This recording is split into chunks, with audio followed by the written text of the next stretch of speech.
So guys अभी हम सिंहगढ़ किले के मेन गेट के पास आए हैं। यहाँ से आगे जाने के लिए हमें एंट्री फीस देनी होगी, तो हमने 50 रुपीज़ पे कर दिए है। आपको पेमेंट ऑनलाइन ही करना है, यहाँ पर कैश नहीं लेते हैं। यहाँ से आगे हमें और 12 किलोमीटर जाना है।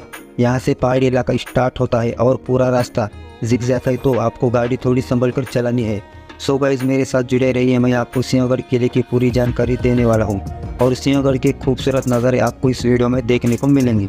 सिंहगढ़ किला, जिसे कोंडाना किले के नाम से भी जाना जाता है, ये किला एक ऐतिहासिक किला है जो भारत के महाराष्ट्र राज्य में पुणे शहर से लगभग 30 किलोमीटर दक्षिण पश्चिम में भुवनेश्वर रेंज में एक पहाड़ी इलाके के ऊपर स्थित है। समुद्र तल से लगभग 1300 मीटर 4265 फीट की ऊंचाई पर स्थित है। 1670 में सिंहगढ़ की लड़ाई में अपनी महत्वपूर्ण भूमिका के लिए प्रसिद्ध है। उस दिन सूबेदार तानाजी मालुसरे जी के पुत्र रायबा के विवाह की तैयारी हो रही थी। तानाजी मालुसरे जी छत्रपति शिवाजी महाराज जी को आमंत्रित करने पहुंचे। तब उन्हें ज्ञात हुआ कि कोंडाना पर छत्रपति शिवाजी महाराज चढ़ाई करने वाले हैं। तब तानाजी मालुसरे जी ने कहा, राज्य में कोंडाना पर आक्रमण करूंगा। अपने पुत्र रायबा के विवाह जैसे महत्वपूर्ण कार्यों को महत्व न देते हुए उन्होंने शिवाजी महाराज की इच्छा का मान रखते हुए कोंडाना किला जीतना ज़्यादा जरूरी समझा। छत्रपति शिवाजी महाराज जी की सेना में कई सरदार थे, परंतु छत्रपति शिवाजी महाराज जी ने वीर तानाजी मालुसरे जी को कोंडाना आक्रमण के लिए चुना और कोंडाना राज्य में शामिल हो गए, लेकिन तानाजी मारे गए थे। छत्रपति शिवाजी महाराज ने जब ये समाचार सुना तो वो बोल पड़े, गढ़ालापन सिंह गेला। इस प्रकार इस किले को सिंहगढ़ किला कहते हैं। सो गाइस अभी मैं सिंहगढ़ किले के पार्किंग बेसमेंट में हूँ। जैसे कि आप देख सकते हैं, आप अपनी गाड़ी यहाँ पर पार्क करके अपनी ट्रैकिंग स्टार्ट कर सकते हैं। यहाँ से आपको हरे भरे पहाड़, घने वन और सफ़ेद बादलों से घिरे दृश्य दिखते हैं। यहाँ का मौसम भी सुहाना रहता है, जो यहाँ की खूबसूरती को और भी ज़्यादा बढ़ा देता है। जब आप यहाँ से नीचे देखते हो तो आपको और भी बेहद खूबसूरत नज़ारा देखने को मिलता है, जो अभी बारिश की वजह से बादलों ने पूरा ढक दिया है। यहाँ के लोगों की जीवन शैली भी काफ़ी शांत और प्रसन्न है। सुंदर नगर की ये दृश्य मित्र यहाँ के प्राकृतिक सौंदर्य को बेहद सुंदर रूप में दर्शाता है।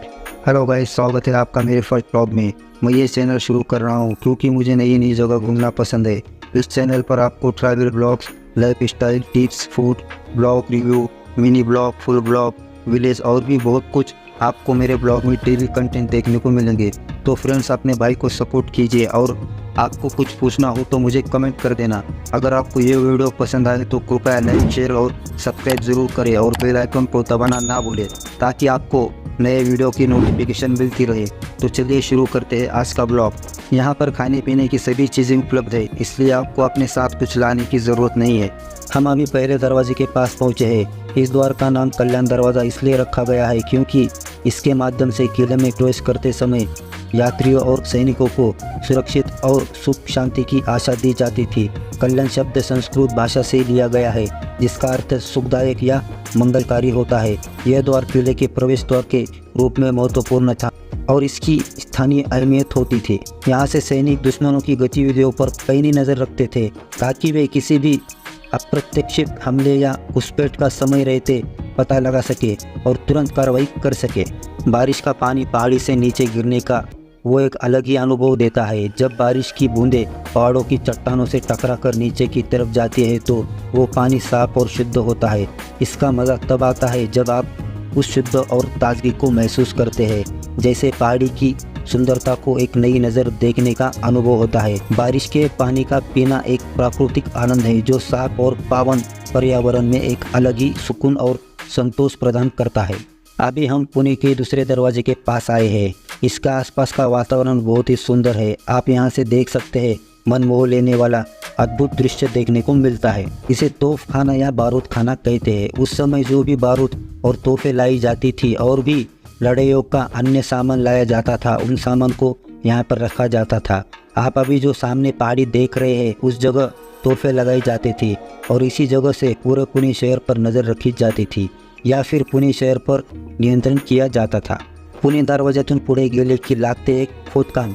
हे खोदकाम पुणे दरवाजापेक्षाही प्राचीन आहे। वास्तविक हे पाण्याचे टाके असावे, याच्या मधोमध खांब आहेत आणि बाहेरचे पाणी आत येऊन मिसळू नये यासाठी बाजूने कटडे खोदलेले आहेत। ही जागा घोड्याची पागा म्हणून ओळखली जाते। खडकाच्या खिडक्यातून आत गेल्यावर पुढे मोकळे अंगण आणि त्यामागे खडक खोदून निर्माण केलेली चौकोनी कुंडासारखी जागा आहे। तेथे पाणी आहे। या खोदकामाची उंची घोडा उभा राहू शकेल एवढी सुद्धा नाही, त्यामुळे ही घोड्याची पागा नाही। सिंहगढ़ किले का इतिहास अत्यंत गहरा है। इसे पहली बार 1670 में शिवाजी महाराज ने बनाया था, लेकिन बाद में इसे मुगल साम्राज्य ने बार बार जीतने की कोशिश की। 1671 में तानाजी मालुसरे की बहादुरी और बलिदान के बाद, जिसे किला तानाजी के रूप में भी जाना जाता है, शिवाजी महाराज ने इसे फिर से जीत लिया। सिंहगढ़ किला महाराष्ट्र के पुणे जिले में स्थित है और यह एक प्रमुख ऐतिहासिक स्थल है। इसका नाम सिंहगढ़ संस्कृत शब्द हिमाचल से आया है, जिसका अर्थ होता है सिंहों का पहाड़। यह किला सह्याद्री पहाड़ियों पर बसा हुआ है और इसका इतिहास वीर तानाजी मालुसरे के युद्धों से गहराया हुआ है। सिंहगढ़ किले का निर्माण पहली बार शाहजी भोसले ने 17वीं सदी में किया था। यह किला मराठा साम्राज्य के समय में महत्वपूर्ण स्थल था, जिसे बारीक दीवारें, गेट और टावर से युक्त किया गया था। इसकी रणनीतिक गुणवत्ता और अवशेष आज भी दर्शाते हैं कि यह किला संघर्ष और साहस का प्रतीक है। सिंहगढ़ किले का समृद्ध इतिहास 14वीं शताब्दी से है, जब कोंडाना किला के नाम से जाना जाता था। प्रारंभ में यह सातवाहन, चालुक्य और यादव सहित विभिन्न राजवंशों के नियंत्रण में था। आदिल शाह ने सरदार सिद्दी अकबर को अपने अधीन कर कोंडाना किला को अपने स्वराज्य में शामिल कर लिया। इस किले का निर्माण 2000 साल पहले किया गया था। हालांकि इसके निर्माण संबंधित सटीक जानकारी उपलब्ध नहीं है। जिसके बाद 1647 में इस किले को अपने अधीन कर छत्रपति शिवाजी महाराज ने इसका नाम बदलकर सिंहगढ़ किला रखा। लेकिन 1649 में शाहजी महाराज को आदिल शाह ने छुड़ाने के लिए किला उसे वापस देना पड़ा। 1670 में छत्रपति शिवाजी महाराज के वीर सेनापति तानाजी मालुसरे ने फिर से कब्जा करने का नेतृत्व किया था। किला मुगल सेना से छीन लिया गया था, जिन्होंने शिवाजी की प्रारंभिक विजय के बाद इसे जब्त कर लिया था। युद्ध के दौरान तानाजी के उल्लेखनीय पराक्रम और बलिदान ने उन्हें शाश्वत प्रसिद्धि दिलाई और सिंहगढ़ मोर की उपाधि दी, और यह किला मराठा साम्राज्य का एक अभिन्न अंग बन गया। किले को मराठा साम्राज्य के दौरान महत्वपूर्ण प्रसिद्धि मिली, खासकर महान मराठा राजा छत्रपति शिवाजी महाराज के शासनकाल के दौरान। 1818 में तीसरे मराठा युद्ध के दौरान ब्रिटिश ईस्ट इंडिया कंपनी ने सिंहगढ़ किले पर कब्जा कर लिया। 1947 में भारत को आज़ादी मिलने तक यह किला ब्रिटिश नियंत्रण में रहा। इस किले की वास्तुकला मराठा और मुगल शैलियों का मिश्रण दर्शाती है, जो इस क्षेत्र पर नियंत्रण रखने वाले विभिन्न राजवंशों के प्रभाव को दर्शाती है। किले की दीवारें और बुर्ज अच्छी तरह से सुरक्षित है और प्रवेश द्वार, प्रतिष्ठान, कल्याण दरवाजा सुरक्षित है, जो प्रभावशाली किलेबंदी वाला एक मजबूत द्वार है। इस जगह को तानाजी कड़ाक कहते हैं। कहा जाता है कि तानाजी अपने गोह के सहायता से इस किले के ऊपर चढ़ाई करके आए थे और इस किले को अपने अधीन कर लिया था। तानाजी के पास एक गोह थी, या आप इसे घोड़पड़ भी कह सकते हैं, जिसका नाम यशवंती था। इसकी कमर में रस्सी बांधकर तानाजी किले की दीवार पर ऊपर की ओर फेंकते थे और यह गोह चिपकली की तरह दीवार से चिपक जाती थी। इस रस्सी को पकड़कर वे किले की दीवार चढ़ जाते थे, लेकिन इस रात पहली बार में यशवंती सही ढंग से दीवार पर अपनी पकड़ नहीं बना पाई और वापस नीचे गिर गई। सभी ने इसे अपशगुन माना और तानाजी से वापस लौटने के लिए कहा, लेकिन तानाजी ने इस बात को अंधविश्वास कहकर ठुकरा दिया। दोबारा गोह फेंकी गई और चिपक गई। इस प्रकार किले के द्वार खोल दिए गए और शिवाजी महाराज की जीत हो गई। तानाजी के इस बलिदान पर शिवाजी महाराज ने विकल होकर कहा, गढ़ आला पण सिंह गेला, अर्थात गढ़ तो आ गया पर सिंह चला गया।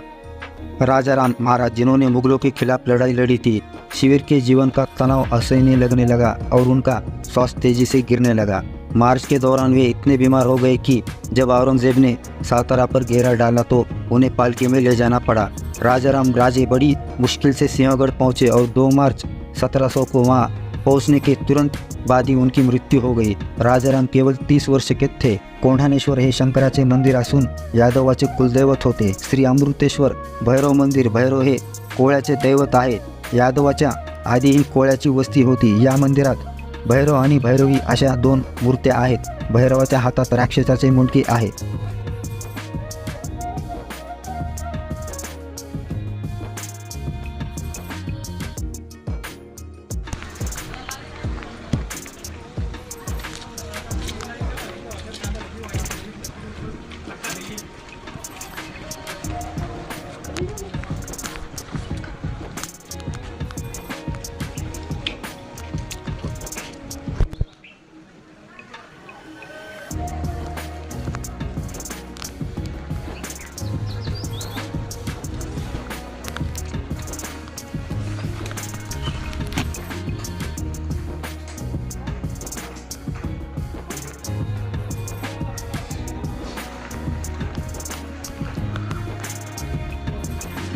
दोन फोटो बघताय.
सो गाइस आज के लिए बस इतना ही, मिलते हैं नेक्स्ट ब्लॉग में. अगर आपको वीडियो अच्छी लगे तो लाइक शेयर सब्सक्राइब करना मत भूलिए.